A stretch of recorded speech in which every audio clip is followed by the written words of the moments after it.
Hello and welcome. Our top story today is from Egypt.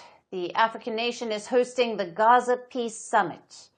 The summit is being co-chaired by US President Donald Trump and his Egyptian counterpart Abdel Fattah al-Sisi. Earlier today, President Trump was in Israel, where he was lauded for his efforts in ending the Gaza war. Trump's visit to Israel coincided with the release of 20 surviving Israeli hostages by Hamas. Now, let's shift our focus to the Gaza Peace Summit in Egypt. The talks, which will be held in Sharm el-Sheikh, seek to end the war in Gaza.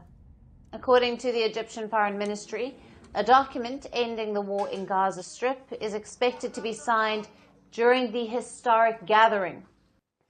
More than 20 world leaders are expected to attend the Gaza peace talks, including the British Prime Minister Keir Starmer, Italian Prime Minister Giorgia Meloni, Spanish Prime Minister Pedro Sanchez, the French President Emmanuel Macron, the Turkish President Recep Tayyip Erdogan, and Jordan's King Abdullah II.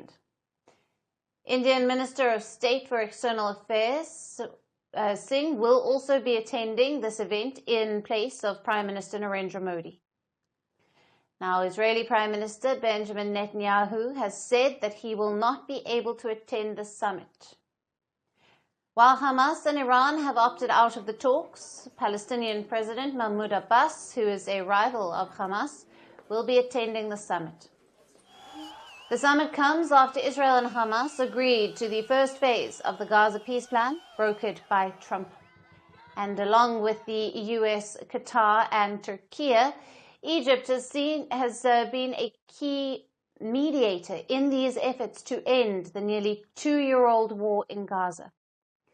By co-hosting the Gaza Peace Summit, Cairo has further boosted its regional influence. Egypt has been a staunch supporter of the Palestinian cause, and it has openly criticized Israel for its war in Gaza and its treatment of Palestinians. Last month, Cairo slammed the Netanyahu government for claiming that Palestinians were voluntarily leaving Gaza City amid the Israeli offensive.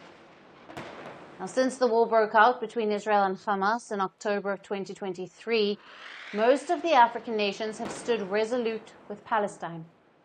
The African Union has been unequivocal in its condemnation of Israel and its support for Palestinian statehood, with South Africa being Israel's fiercest critic in the continent.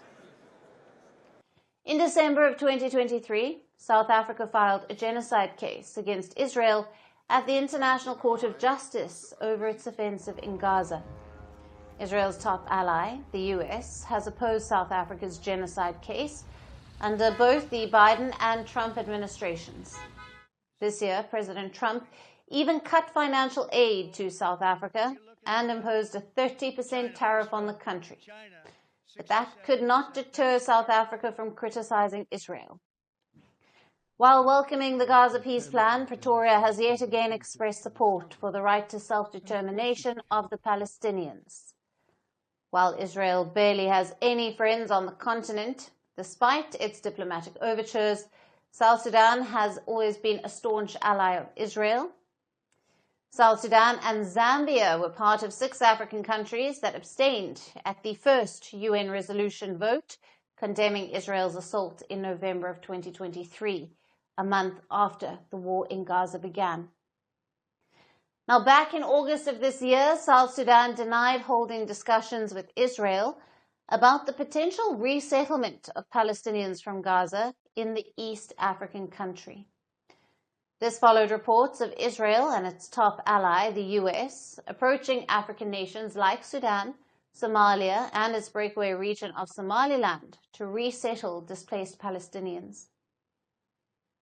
Coming back to the Gaza Peace Summit in Egypt, now it remains to be seen what role will these talks play in shaping the future of Gaza and the Palestinian people.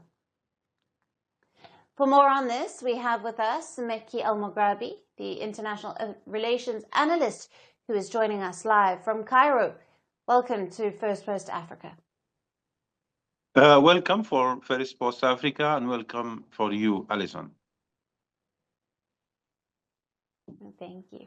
Now, Mekki, what specific leverage does Egypt have in the Gaza peace talks?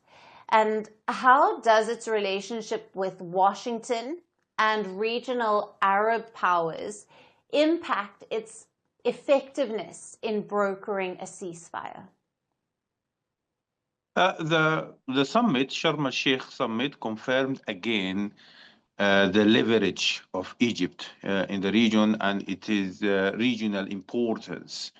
Not just because its borders with Gaza and the relation between Palestine and Egypt and all Arab countries, but because you need Egypt for agreement enforcement. Whatever agreement that you make it with Hamas, with Palestinians, with Israel, with any player in the area, you need Egypt for the agreement enforcement. Without Egypt, there is no enforcement. Also, the guarantees that Egypt offered to Arab countries, to Hamas, to even to Israel itself. So that is a huge role for Egypt. Also, its diplomacy and its relations with United States and European Union and other players in the world. Right. Now, beyond Egypt, how are African nations shaping the conversation on Gaza? Are we seeing a broader shift toward African diplomacy, taking a more active role in peace efforts in West Asia? By the way, Africa has a big role in supporting Palestinians, and something to say and to tell the world about what is going on in the Middle East. The only international document saying that Zionism is a kind of colonization was the African Charter for Human and People's Rights. So the African position collectively and individually by countries is very strong in supporting the Palestinian rights. And yes, it's true that South Africa is leading in this issue, Algeria, Egypt, others. And South Africa appeared in the case against Israel in the court, or International Court of Justice, but all African documents supporting the Palestinian rights. And that doesn't mean that individual African countries, they don't show some pragmatism in having a relation with Israel and some of them siding with Israel, but the majority of the African nations is in the right side of history regarding the Middle East conflict.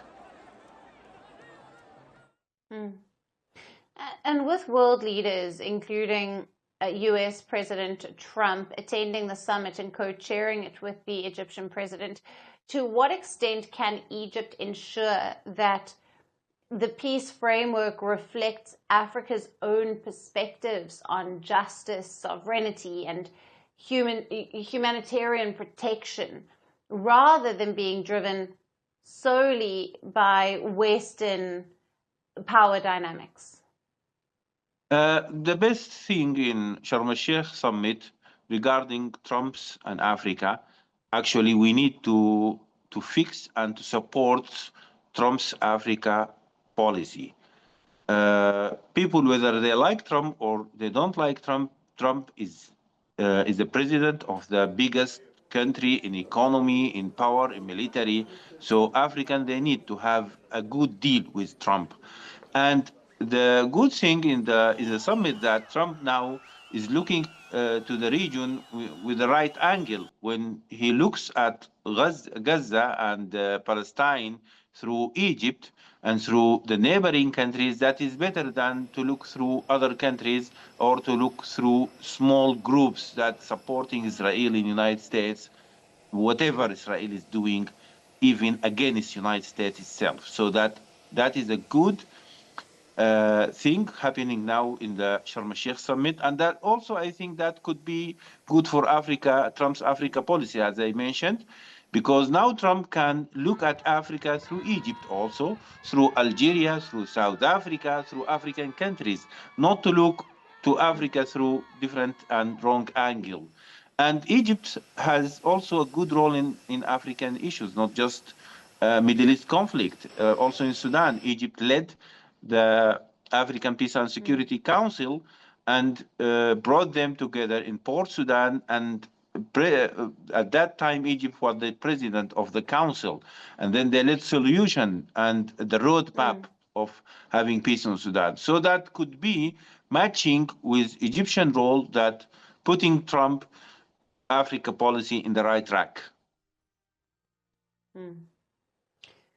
Mickey, thank you. Great to speak with you again. Thank you for being with us on Firstpost Africa. Thank you, Alyson. Want the facts? The latest developments? News that gets straight to the point. Well, we've got all three just for you. This is Firstpost Live, a brand new show, your window into what really matters. Don't miss it.